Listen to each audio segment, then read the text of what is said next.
As I was growing up, I began to get involved with pornography. Being in a computer, watching pornography, and having all this lust in front of me was the way out of when I felt sad or when I felt upset or when I felt like I just had to get away from my problems. This is what I found the relief in until somebody invited me to church one day. After somebody invited me to church one day, I decided to come, and it was pretty fun. They were a good church, they were a fun church, they were a church that got the point across. I realized that God wanted a lot more from me. Eventually, I came to the acknowledgement that that's what I needed, and I accepted that Jesus Christ was my Lord and Savior and that I needed Him.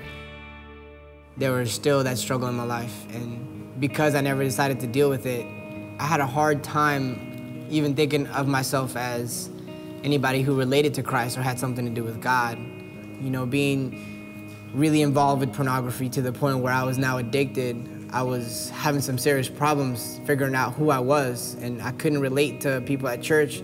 I felt as if everything that I was trying to live out and the Bible, you know, that word I kept reading was never ever become effective in my life. And I just felt like basically the fakest Christian ever. It was kind of a big pride issue for me to realize that I needed help from others, and not just from Jesus Christ, but from those people in that church that I found. And it was hard looking at my friends around me, knowing that if they only knew what I was really doing, perhaps they wouldn't really be the awesome Christian friends that they were to me.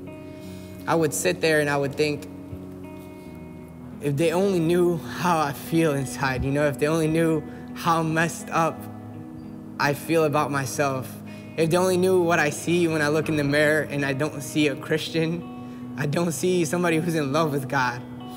If they only knew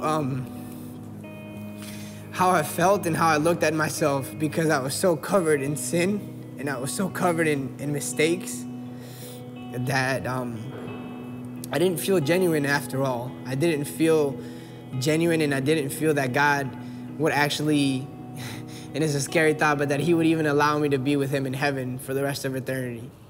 And so I had to trust God at one point that there would be somebody out there that wasn't going to judge me, or that there would at least be somebody out there, and as hard as this thought was for me at the time, that somebody was out there who had actually been through this, that had actually struggled with pornography the way I had and been addicted at one point the way I had.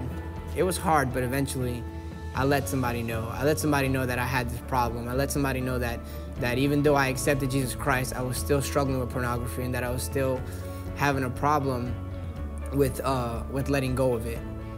And those people around me just showed me love, just demonstrated love. They spent time with me just to make sure that I knew that they loved me. And all this was all helping me become that person who loved God and learned to love others.